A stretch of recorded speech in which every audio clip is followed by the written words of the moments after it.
And welcome back to Mind to Mind tutorial. So we are starting with the topic respiratory system in Scoleton now. और जैसे कि हमने पहले discuss करा था हम फिशेस, फिर उसके बाद एम्फीबियंस, रेप्टाइल्स, बर्ड्स, मैमल्स, इन सभी के अंदर देखने वाले कंपैरेटिव एनाटॉमी. तो फिशेस के अंदर जिस फिश की एग्जांपल्स है हम लोग उसका रेस्पिरेटरी सिस्टम देखेंगे इज स्कोलियोडॉन. स्कोलियोडॉन एक तरह की फिश है, उसको डॉग फिश कॉमनली कहा जाता है. तो मैं यहाँ पर उसके कुछ पॉइंट्स मैंने यहाँ पर लिख रखे हैं, आप उसको देख सकते हैं. यहाँ से आप नोट्स को भी लिख लेंगे. तो हम लोग एक एक करके इसको यहाँ से पढ़ते जाते हैं. जो डॉग फिश स्कोलियोडॉन होती है उसमें जो रेस्पिरेशन होता है वो एक्वेटिक होता है. अब क्यों इसका रेस्पिरेशन एक्वेटिक होता है? क्योंकि एक एक्वेटिक एनिमल है, ये फिश है, ये पानी में रहती है. तो इसको इसकी डिजोल्व ऑक्सीजन जो मिलेगी वो कहाँ से मिलेगी? सिर्फ पानी से मिलेगी. तो पानी से ही मिल सकती है, इसीलिए ये एक तरह की एक्वेटिक एनिमल है और ये एक्वेटिक रेस्पिरेशन शो करती है. और दूसरे फिशेस की अगर आप बात करोगे तो सारी फिशेस में गिल्स पाए जाते हैं. स्कोलियोडॉन में इसीलिए गिल्स पाए जाएंगे जिससे वो रेस्पिरेशन का प्रोसेस शो करेगी. और इसके जो गिल्स होते हैं, एक चीज और याद रखना, गिल पाउचेस जो होते हैं उसके अंदर कवर्ड रहते हैं.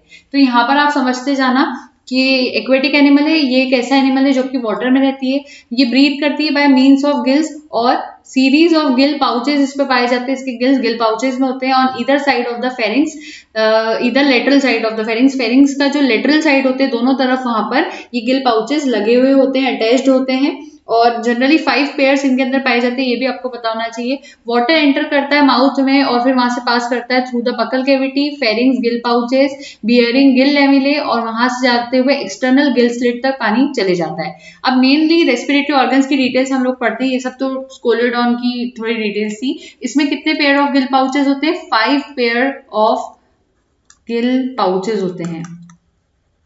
5 पेयर्स ऑफ गिल पाउचेस होते हैं और उसके अंदर गिल्स पाए जाते हैं. ये सीरीज में पाए जाते हैं behind the hired arch in the lateral walls of the pharynx. Pharynx की लेटरल वॉल्स जहां पर ये गिल पाउचेस लगे हैं वहां की हायर्ड आर्च पे ये पाए जाते हैं. सिंपल शब्दों में गिल पाउचेस को गिल क्लेफ्ट भी कहा जाता है. आपको ये भी पता होना चाहिए, कहीं कहीं पर गिल क्लेफ्ट वर्ड आपको मिलेगा. तो गिल पाउचेस को हम गिल क्लेफ्ट भी कह सकते हैं, ये भी आपको पता होना था. और जो रेस्पिरेटरी ऑर्गन्स होते हैं इसलिए स्कोलियोडॉन के वो 5 पेयर्स ऑफ गिल पाउचेस या गिल क्लेफ्ट कहलाते हैं, जो कि सिंगल रो में either side in lateral wall of pharynx में पाए जाते हैं. हर गिल पाउच को अगर आप देखोगे तो वो एंटेरो पोस्टीरियरली फ्लैटेंड होता है और सेक लाइक स्ट्रक्चर होता है. हर गिल पाउच ओपन करता है फेरिंग्स के अंदर एक लार्ज इंटरनल ब्रांचियल अपर्चर के थ्रू. यानी कि गिल पाउच के अंदर क्या ओपन, गिल पाउच जो है जब फेरिंग्स के अंदर उसका माउथ या उसका जो ओपनिंग है वो ओपन करेगी फेरिंग्स के अंदर, तो किसके थ्रू करेगी? इंटरनल ब्रांचियल अपर्चर के थ्रू करेगी. और आउटसाइड के अंदर जब आउटसाइड की तरफ ओपन करेगा तो वो एक narrow vertical external branchial aperture के थ्रू या एक गिल स्लिट के थ्रू ओपन करता है. जो गिल पाउचेस होते हैं वो कंप्लीटली सेपरेट होते हैं हर एक दूसरे से, एक फिब्रो मसल सेप्टा के थ्रू. क्योंकि गिल पाउचेस 5 है तो इन सबको सेपरेट होना जरूरी है. तो इनको सेपरेट कौन करता है? फिब्रो मसल सेप्टा इनको सेपरेट करते हैं, जिनको इंटर ब्रांचियल या फिर गिल सेप्टम कहा जाता है. तो देखो यहाँ पर आप पॉइंट्स देखो. हर गिल पाउच कंप्रेस्ड होता है एंटेरोपोस्टरली और कम्युनिकेट करता है कैविटी ऑफ फेरिंग से. जब कैविटी ऑफ फेरिंग से कम्युनिकेट करता है तो लार्ज इंटरनल ब्रांचियल अपर्चर के थ्रू करता है और एक्सटीरियर की तरफ नैरो एक्सटर्नल ब्रांचियल अपर्चर के थ्रू करता है, जिसको गिल स्लिट भी कहते हैं. जो एंडोडर्मल म्यूकस मेम्ब्रेन होती है गिल पाउचेस की, या इंटर ब्रांचियल सेप्टा जो होती है वो हर गिल को एक दूसरे से सेपरेट करने में हेल्प करती है और हॉरिजॉन्टल फोल्ड बनाती है. थोड़ा सा एक्स्ट्रा दिखा हुआ है जो मैंने आपको बताया उससे, तो ये वाली बात आपको यहाँ पर मिल जाती है. तो वो जो मसल है उसको फिब्रो मसल सेप्टा भी कहा जाता है. फिब्रो मसल सेप्टा या फिर गिल स्लिट, आप दोनों जो भी आपको सही लगे वर्ड आप याद रख सकते हो. गिल स्लिट के सॉरी इंटर ब्रांचियल या फिर गिल सेप्टम कह सकते हो. ये बात आपको याद होनी चाहिए. अब आगे बढ़ते हैं. यहाँ पर आपके सामने जो डायग्राम शोन है, अगर आप ये डायग्राम को देख पा रहे हो तो ये डायग्राम किसका है? ये स्कोलियोडॉन का ही डायग्राम है जिसको आप यहाँ पर से देख पाओगे. तो मैं इसको पहले तो थोड़ा सा एडजस्ट कर देती हूँ. तो ये स्कोलियोडॉन का pharynx exposed to show gill pouches. Gill pouches कैसे लगे होते हैं वो शो कर रहे हैं. तो देखिए यहाँ पर ये स्पाइरेकल है इस तरफ, ये ऑल्फैक्टरी पिट है, उसके बाद ये गिल स्लिट 1 यहाँ पर दिखाई गई है, सॉरी यहाँ पर दिखाई गई है. फिर यहाँ पर फेरिंग्स वाला पोर्शन ये बीच में दिखाया गया है और गिल स्लिट 5 इस तरफ है, यानी 1 2 3 4 5 ऐसे सारे आए होंगे. ये पूरा डायग्राम है यहाँ पर. तो ये डायग्राम तो आप नॉर्मल समझ सकते हो इससे कि किस तरह से अरेंजमेंट होता है. आगे के पॉइंट्स देख लेते हैं. मैं इसको थोड़ा सा नीचे ले लेती हूँ पहले तो. फाइन. अब क्या होता है, जो इनर फेरेंजियल एज होती है गिल सेप्टम की उसको सपोर्ट करने के लिए कार्टिलेजनस विसरल आर्च या फिर गिल आर्च वहां पाई जाती है। और इसके अलावा जितनी भी गिल की आर्चेज होती है या गिल के पाउचेज होते हैं उनको सपोर्ट करने के लिए ब्रांचियल रेज वहां पर पाई जाती है और वो फॉर्म करती है posterior border of gill arches. जो गिल सेप्टम होता है वो कवर्ड रहता है एक इपीथीलियम में जिसके अंदर बहुत सारी ब्लड वेसल्स और बहुत सारी नर्व्स होती हैं। तो ये थोड़े पॉइंट्स जो मैं आपको बोलती जा रही हूँ वो भी सुने और यहाँ पर भी हम बाद में पढ़ेंगे कि क्या चीज लिखी है। तो एक जो मैं अभी ये पॉइंट लिखवाऊंगी आपको, आप रीड आउट कर रही हूँ, मैं आप नोट करेंगे।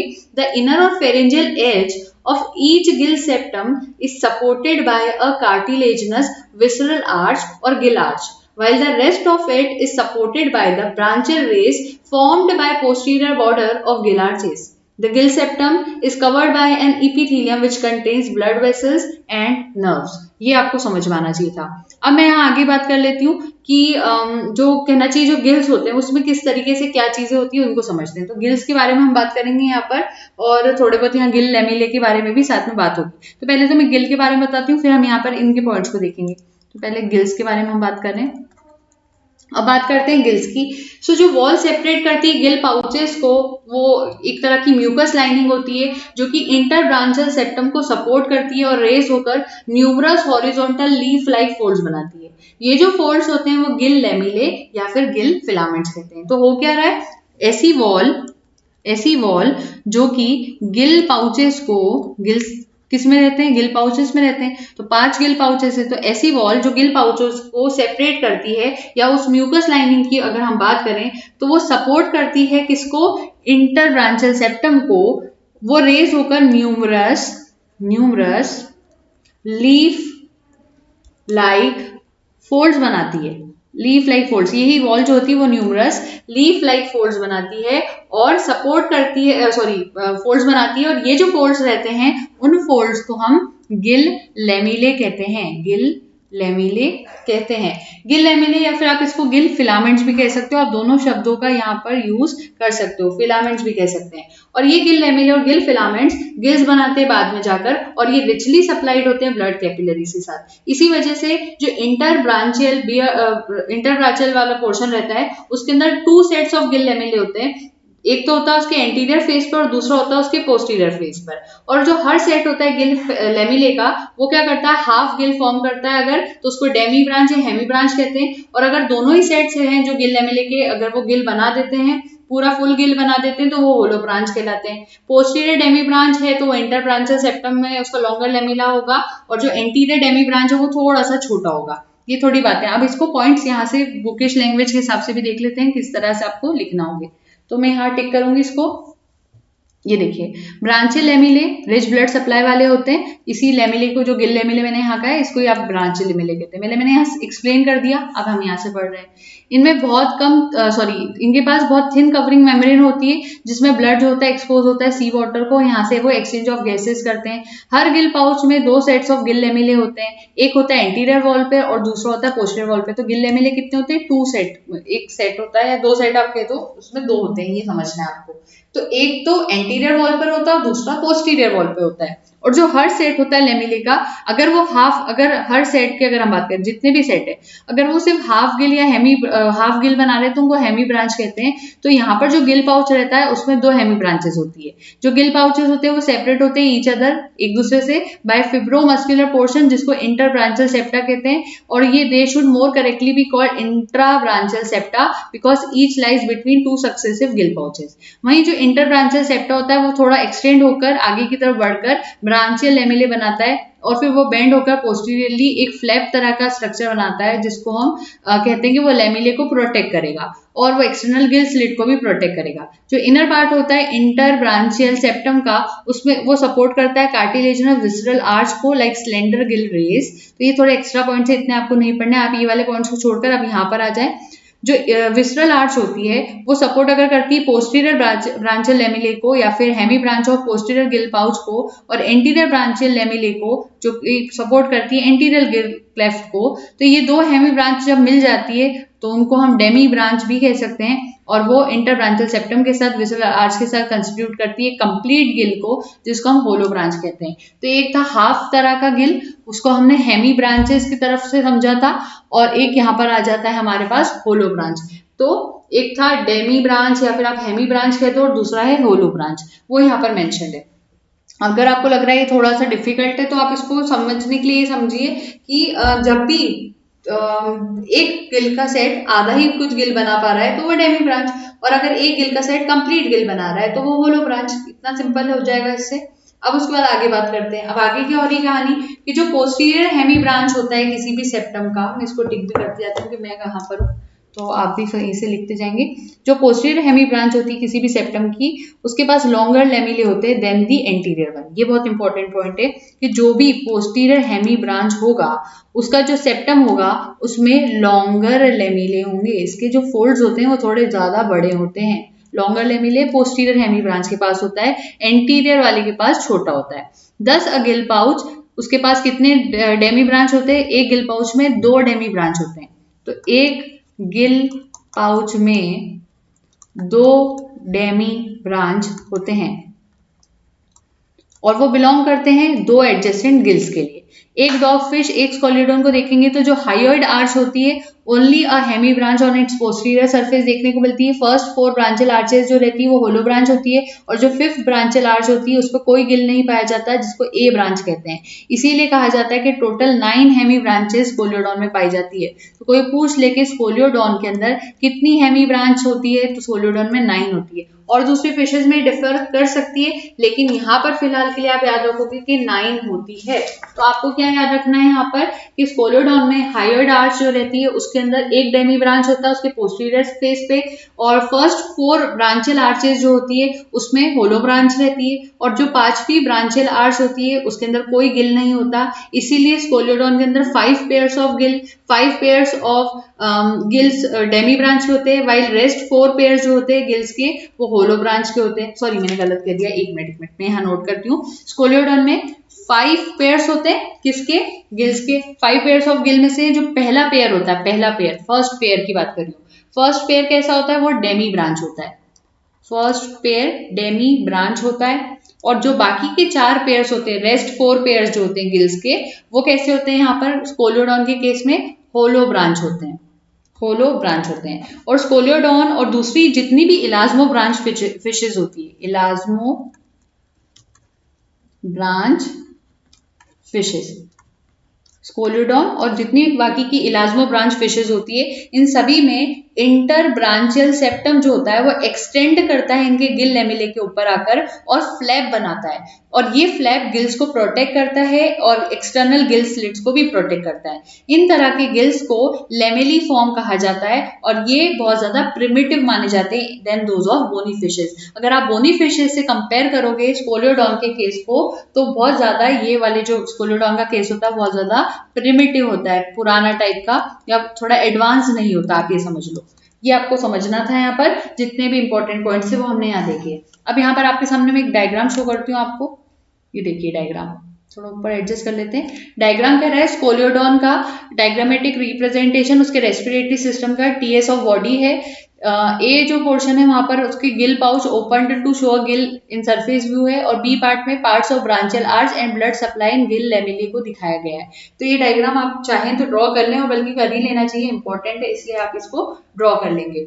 अब उसके बाद हम थोड़ी सी आगे बात करते हैं, और ये वाले पॉइंट्स हमने शायद यहाँ पर पढ़े नहीं।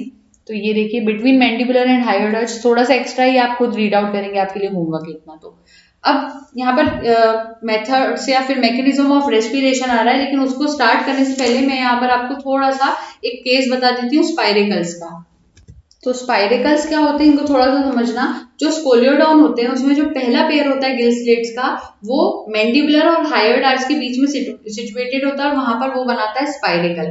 तो इन्होंने यहाँ स्पाइरेकल का थोड़ा पॉइंट दिया है जिसको मैंने आपको यहाँ पर होमवर्क के अंदर आपको शो किया गया है, वो पॉइंट्स आपको यहाँ मिल जाएंगे। बस मैं अलग से अपना खुद का एक्सप्लेनेशन यहाँ पर देना चाह रही थी आपको। तो स्कोलियोडॉन का पहला पेयर जो होता है गिल स्लिट का, वो कहाँ सिचुएटेड होता है? उसकी मैंडिबुलर और उसके हायोइड और आर्च के बीच में सिचुएटेड होता है, और वहां पर वो बनाता है स्पाइरेकल। और ये स्पाइरेकल एक प्रेजेंट रहता है जो कि लेटरल साइड ऑफ फेरिंग्स पे पाया जाएगा एक एक के फॉर्म में, और वेस्टिजियल गिल पाउच रहता है दोनों तरफ एक वेस्टिजियल गिल पाउच होगा, लेकिन गिल लेमिले यहाँ पर एब्सेंट होता है, और ये ओपन करता है फेरिंग्स के अंदर एक स्मॉल ओपनिंग के थ्रू, जहां पर कोई एक्सटर्नल ओपनिंग नहीं होती। स्कोलोडॉन जो है उसके अंदर माना जाता है कि ये इसके पास जो गिल होता है वो उसका वेस्टिजियल गिल पाउच रहता है, लेकिन कुछ और इलाजमा ब्रांच में आप बात करोगे तो उसके अंदर स्मॉल गिल लेमिले रहते हैं जो कि सूडो ब्रांच बनाते हैं और ओपन करते हैं बाहर की तरफ by external opening just behind the eye, उनके आंखों के पीछे वाले साइड से।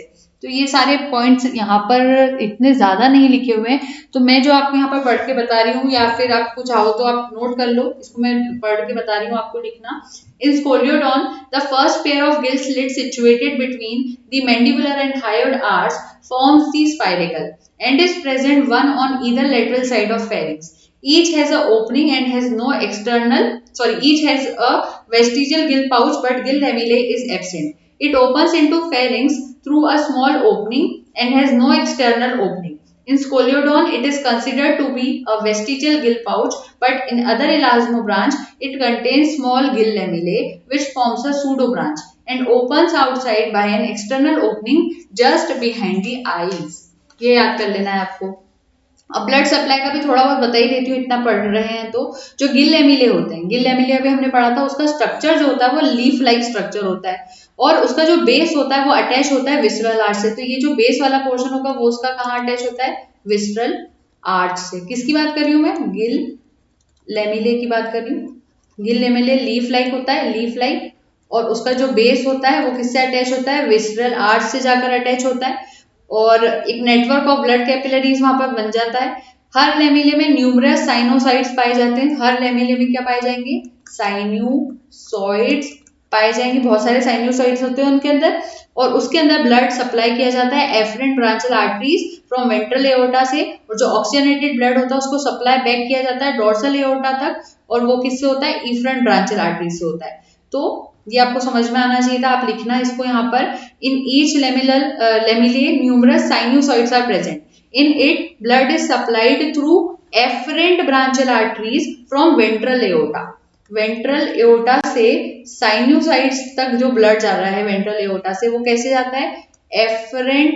एफरेंट ब्रांचियल आर्टरी से जाता है, ये समझना आना चाहिए आपको। और जो ऑक्सीजनेटेड ब्लड होता है वो वहां से साइनोसाइड्स के एरिया से सप्लाई बैक होता है किस तरफ? डोर्सल एओर्टा तक। तो साइनोसाइड्स नहीं कहना चाहिए, बल्कि आप ये कह लो कि जो ऑक्सीजनेटेड ब्लड है, इतना लिख लो आप। तो ऑक्सीजनेटेड ब्लड जो होता है वो इस जगह से कहाँ सप्लाई होता है? ऑक्सीजनेटेड ब्लड जाता है dorsal aorta. Don't mind the handwriting right now, थोड़ा सा पेन सही नहीं वर्क कर रहा है। डोर्सल एओर्टा तक जाता है, और कैसे? इफरेंट ब्रांचियल आर्टरीज के थ्रू। गिल पाउचेस में 5 पेयर्स ऑफ एफरेंट ब्रांचियल होते हैं, while 9 pairs of efferent branchial arteries होती है। इसके अलावा जो गिल पाउच होते हैं उसमें 5 पेयर्स ऑफ ब्रांचियल नर्व्स होती है, जो कि ओरिजिनेट करती है 9th और 10th क्रेनियल नर्व से। So beside this gill pouch has 5 pairs of branchial nerves. इन नर्व्स के अलावा, इन आर्टरीज के अलावा क्या हो रहा है? गिल पाउच में 5 पेयर्स ऑफ एफरेंट ब्रांचियल होते हैं। ये जो एफरेंट ब्रांचियल मैंने आपको बताया, ये कितने होते हैं? 5 पेयर्स होते हैं। और दूसरा मैंने क्या बताया? Efferent branchial arteries. यहाँ पर बताइए इफरेंट ब्रांचियल आर्टरीज ये कितनी होती है? 9 पेयर्स की होती है। तो 5 और 9 टोटल मिला के बहुत सारे हो गए। इतने पेयर्स ऑफ क्या होते हैं इनके पास? ब्रांचियल आर्टरीज होती हैं। इसके अलावा गिल पाउचेस के अंदर 5 पेयर्स ऑफ ब्रांचियल नर्व्स भी होती है। जैसे कि हमने बात की थी, गिल पाउचेस में बहुत सारा सप्लाई होता है आर्टरीज का, कैपिलरीज से, इनको सबका सप्लाई बहुत अच्छा होता है। तो इसके अलावा गिल पाउचेस के अंदर 5 पेयर्स ऑफ ब्रांचियल नर्व्स होती है। क्या बताया मैंने? 5 पेयर ब्रांचियल नर्व्स भी होती है, नर्व्स, और ये ओरिजिनेट करती है 9th और 10th नंबर की क्रेनियल नर्व्स से। तो आप लिखना, क्या लिखोगे यहाँ पर? In gill pouch there are 5 pairs of efferent branchial arteries while 9 pairs of efferent branchial arteries. Beside the gill pouch has 5 pairs of branchial nerves which originate from 9th and 10th cranial nerves. ये सब बातें आना चाहिए। अब mechanism of respiration देख लेते हैं finally. तो मैं इसको थोड़ा सा पहले एडजस्ट कर लेती हूँ ऊपर की तरफ, फिर हम आगे चलते हैं। तो मैकेनिज्म ऑफ रेस्पिरेशन में यहाँ पर इंस्पिरेशन और एक्सपिरेशन 2 प्रोसेस होती है। पहले आप मेरी थोड़ी बातें समझिए, फिर हम लोग पॉइंट्स को वहां से पढ़ेंगे। जो एनिमल्स होते हैं उनमें जो मैकेनिज्म ऑफ रेस्पिरेशन होता है वो ये कहता है कि इम्प्योर ब्लड को ऑक्सीडाइज करो, और फिर जो ऑक्सीडेशन रहेगा ऑक्सीजन का वो भी रिक्वायर्ड रहेगा इस मेथड में। समझ में आ रही होगी बात। तो इम्प्योर ब्लड का ऑक्सीडाइज होना बहुत जरूरी है। इम्प्योर ब्लड क्या होता है, जिसमें CO2 जाता है, तो CO2 को हटा के हमें उसमें ऑक्सीजन ज्यादा करनी होती है, और इसको करने के लिए ऑक्सीडेशन करवाना है ऑक्सीजन का। वो जो इम्प्योर ब्लड है उसमें जितनी ऑक्सीजन आप ऐड करोगे वो उतना ज्यादा प्योर हो जाएगा। तो सबसे बड़ी प्रोसेस क्या होती है, इम्प्योर ब्लड को प्योर बनाना है। और इम्प्योर ब्लड को प्योर बनाने के लिए आपको क्या करना होगा, ऑक्सीजन का एडिशन करना होगा, तभी वो प्योर बनेगा। So due to respiratory activity of pharynx, a respiration current has been formed या फिर is been formed which passes into the mouth, pharynx and gill pouches and passes out by gill slits। जब respiratory activity होती है तो pharynx के अंदर से जो रेस्पिरेशन करंट रहता है वो जाता है माउथ में, माउथ से फेरिंग्स में, फेरिंग्स से गिल पाउचेस में, और वहां से बाहर आके गिल स्लिट में चले जाता है। जो रेस्पिरेटरी करंट रहता है वो यहाँ पर फॉर्म करता है due to contraction of hypobranchial muscles. Hypobranchial muscles की कॉन्ट्रैक्शन की वजह से यहाँ पर वो रेस्पिरेटरी करंट बनता है। रेस्पिरेटरी करंट कहाँ से कहाँ जा रहा है वो मैंने बता दिया, लेकिन ये रेस्पिरेटरी करंट बनता क्यों है, तो वो हाइपो ब्रांचियल मसल्स की वजह से बनता है। और यहाँ जो मूवमेंट होता है सरफेस का, movement of the surface of buccal cavity भी देखने को मिलता है। वाटर करंट सबसे पहले एंटर करता है, मान लीजिए H2O का करंट, पानी जा रहा है, पानी असल में सबको लगता है पानी पी रही है फिश, वो ये नहीं करिए, वो उस पानी को अपने अंदर इसलिए ले रही है कि वो जो आसपास का पानी है एनवायरमेंटल वाटर, उस पानी में से वो ऑक्सीजन को ले पाए, इसलिए वो पानी को सबसे पहले लेती है। लेने के बाद वो पानी कहाँ जाता है, उसके बको पेरिंजियल कैविटी में जाता है थ्रू माउथ, माउथ के थ्रू। तो H2O जा रहा है माउथ में, माउथ से जा रहा है बकोफेरेंजियल कैविटी में और पास करता है फेरिंग्स में, फिर क्या जाता है फेरिंग्स के अंदर जाता है, उसके बाद कहा जाता है इंटरनल गिल स्लिट्स में जाता है, इंटरनल गिल स्लिट्स में जाता है, ये चला गया। उसके बाद गिल पाउच में जाता है, गिल पाउच में आ गया, गिल पाउच से गिल लेमिले में जाता है, लेमिले वो लीफ लाइक स्ट्रक्चर था, गिल लेमिले में जाता है, और फिर पानी वापस से बाहर कैसे आएगा, इतना सारा फिश पानी पी तो नहीं जाएगी, वो पानी बाहर भी आएगा, उसको ऑक्सीजन लेनी इसलिए इतनी प्रोसेस हो रही है। उसके बाद वो गिल स्लिट्स के थ्रू पानी बाहर भी आ जाता है फिश की बॉडी से, और ये जो प्रोसेस होती है वो कंटिन्यूसली होती रहती है। ये जो एंट्रिंग ऑफ वाटर करंट है इसी को तो कहते हैं इंस्पिरेशन। ये जो पानी अंदर आ रहा है, पानी का अंदर आना, H2O का एंटर करना फिश की बॉडी में इज नोन एज इंस्पिरेशन। जैसे हम लोग सांस लेते हैं ना, हम कहते हैं inhale and then exhale, inhale then exhale, तो यहाँ पर ये पानी अंदर लेने की प्रोसेस कहलाती है इंस्पिरेशन। और वो जो प्रोसेस रहेगी जिसमें फिश एक्सपीलिशन और एक्सपेल्शन ऑफ वाटर करंट करती है उसको कहते हैं एक्सपीरेशन, यानी वो जब गिल स्लिट से पानी वापस बाहर आता है तो एक्सपल्शन जो होता है यहाँ पर एक्सपेल्शन ऑफ H2O, पानी का बाहर रिमूवल करना, उसको कहते हैं एक्सपीरेशन। ये जो प्रोसेस होती है वो किस तरह से होती है वो आपके सामने मेंशन्ड है, मैं अब आपको वहां से टिक करके बताऊंगी। तो आप यहाँ से देखेंगे फ्लोर बकोफेरेंजियल कैविटी का वो डिप्रेस्ड होता है कॉन्ट्रैक्शन ऑफ हाइपोब्रांचियल हाइपोग्लॉसल मसल्स के थ्रू। तो ये वाले पॉइंट्स आप सारे यहाँ से एज इट इज पढ़ते जाएं और समझते जाएं। Due to which visceral arches थोड़ी एक्सपांड करती है वॉल ऑफ फेरिंग्स में, इस वजह से जो सी वाटर होता है वो उसमें डिजोल्व ऑक्सीजन रहती है, वो रश करता है अंदर की तरफ ओपन माउथ फिश के अंदर।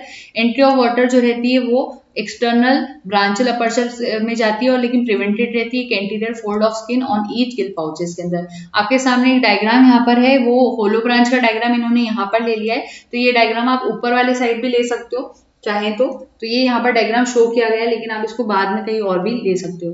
अब बात करते हैं एक्सपीरेशन की, तो एक्सपीरेशन आ गया यहाँ पर, थोड़ा सा एडजस्ट कर लूँ पहले अच्छे से प्रॉपर्ली, फिर स्टार्ट करते हैं। एक्सपीरेशन, जब एक्सपीरेशन होता है तो जो माउथ रहता है वो क्लोज होता है by the action of adductor muscle, क्योंकि अभी एक्सपीरेशन करना है यानी बॉडी से बाहर करवाना पानी को, और इसी टाइम पे अगर फिश और पानी अंदर ले लेगी तो किस तरह से काम करेगी, तो उस टाइम पे फिश का माउथ बंद करवाना होता है, क्योंकि वहीं से तो वो इंस्पिरेशन कर रही थी, ताकि और पानी उसके अंदर ना आए तो वो अपने माउथ को क्लोज कर देती है। और उसका माउथ क्लोज कौन करता है, एडक्टर मसल जो होती है वो करवाती है ये काम उसको। तो कॉन्ट्रेक्शन ऑफ एडक्टर मसल्स की वजह से ये होता है। उसी टाइम पर जो इंटर ब्रांचियल और कॉन्स्ट्रिक्टर मसल्स होती है वो कॉन्ट्रैक्ट करती है, सिकुड़ती है और रेस करती है फ्लोर ऑफ फेरिंग्स को, फ्लोर ऑफ फेरिंग्स को ऊपर की तरफ लाती है कॉन्ट्रैक्शंस जो यहाँ पर पैदा होते हैं, और फिर उसके बाद क्या करती है, वॉल्यूम जो होता है फेरिंग्स का वो रिड्यूस कर देती है। अब मान लीजिए वॉल्यूम फेरिंग्स का इतना था जिसमें पानी था, इसको अगर आप रिड्यूस कर दोगे, इतना सा पतला सा फेरिंग्स का वॉल्यूम कर दोगे, तो अब ये पानी जो अंदर भरा था वो पानी कहाँ जाएगा, वो बाहर चले जाएगा, जब भी तो ये रिडक्शन होगा यहाँ पर। तो इस तरीके से वर्किंग होती है। तो pharynx force the water into internal branchial aperture, oesophagus being close. इस टाइम पे इसोफेगस भी बंद हो जाती है, इसलिए पानी को जानबूझकर गिल क्लेफ्ट में पहुंचा दिया जाता है। वहां से वो वॉश करता है ब्रांचियल लेमिले को और बाहर आ जाता है एक्सटर्नल ब्रांचियल अपर्चर से। रेस्पिरेटरी मूवमेंट जो होते हैं वो फेरेंजियल मसल्स के थ्रू होते हैं, और ये फेरेंजियल मसल्स जो होती हैं, फेरिंग्स के आसपास जितनी भी मसल्स होती हैं, वहां किन किन का क्रेनियल नर्व्स का इनर्वेशन होता है? 5th, 7th, 9th and 10th cranial nerves का। बिल्कुल मत भूलना, 5th, 7th, सॉरी मैंने 8th कहा था शायद, 5th, 7th, 9th और 10th, ये याद रखना आपको। ये वाला इंटरवेंशन यहाँ देखने को मिलता है, बहुत इंपॉर्टेंट पॉइंट है। और यहाँ पर हाइपोग्लॉसल स्पाइनल नर्व भी रहती है। अगर आप क्रेनियल नर्व्स कहीं पढ़ते हो तो उसके बाद एक और नर्व यहाँ पर आ जाती है, वो कौन सी नर्व थी? क्रेनियल नर्व थी, और दूसरी है हाइपोग्लॉसल स्पाइनल नर्व। अब बात आती है फिजियोलॉजी ऑफ रेस्पिरेशन की, लेकिन उसको स्टार्ट करने से पहले यहाँ मैं बता दूं कि जो एक्सपिरेशन इंस्पिरेशन का ये जो डायग्राम है, ये ऊपर आना चाहिए था, फिजियोलॉजी ऑफ रेस्पिरेशन के नीचे नहीं आना चाहिए था, तो आप इसको पहले ड्रॉ कर लेंगे। अब फिजियोलॉजी ऑफ रेस्पिरेशन को समझना है, पहले एडजस्टमेंट कर लेते हैं हमारा थोड़ा सा, ठीक है। अब हम आगे समझते हैं फिजियोलॉजी ऑफ रेस्पिरेशन कैसी होती है। जो वाटर करंट होता है, समझ जाना मेरी बात को, जो वाटर करंट होता है जब गिल पाउचेस में एंटर करता है तो उसमें large amount of dissolved oxygen होती है, क्योंकि पानी बाहर से आ रहा है, यानी ऑक्सीजन बहुत अच्छी भरपूर होगी उस पानी में।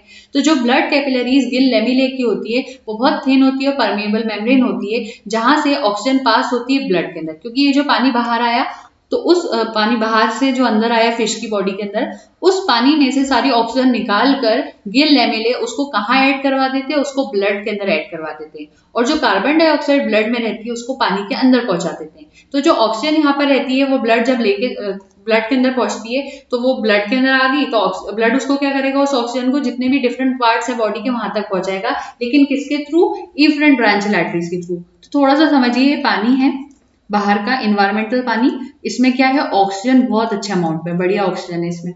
ये जाती है फिश के अंदर, फिश के अंदर होते हैं लेमिले, और वो फिश लेमिले क्या करते हैं? इस ऑक्सीजन को कहाँ ले जाते हैं? इस ऑक्सीजन को ब्लड के अंदर एंटर करवा देते हैं, और ब्लड की जो CO2 होती है उसको बाहर कर देते हैं, इस पानी में ऐड कर देते हैं। तो CO2 को तो पानी में ऐड कर रहे हैं, CO2 कहाँ जा रही है? पानी में जा रही है, और ऑक्सीजन कहाँ जा रही है? ब्लड में जा रही है। ये काम यहाँ पर हो जाता है। जैसे ही ऑक्सीजन ब्लड में पहुंचती है तो ब्लड क्या करता है? ये कहलाता है ऑक्सीजनेटेड ब्लड। तो ऑक्सीजनेटेड ब्लड जो होता है वो डिफरेंट बॉडी पार्ट्स तक पहुंचाया जाता है। इसको पहुंचाने का काम कौन करता है? इफरेंट ब्रांचियल आर्टरीज करती है। और जो एक्सचेंज ऑफ गैसेस यहाँ होता है बहुत फास्ट होता है। जो ब्लड होता है स्कोलियोडॉन का, वो बहुत लेस टाइम लेता है इस पूरे सर्किट को कंप्लीट करने के लिए ब्लड कैपिलरीज में। इसलिए यहाँ पर एक फिजिकल इक्विलिब्रियम देखने को मिलता है between the CO2 and oxygen of blood, and उनका जो कंसंट्रेशन होता है वो वाटर में बहुत ज्यादा होमोजीनस होता है। ये बहुत इंपॉर्टेंट पॉइंट है, होमोजीनस होता है, बिल्कुल होमोजीनस। तो आप यहाँ नोट करना, मैं रीड आउट करूंगी, आप लिखिए।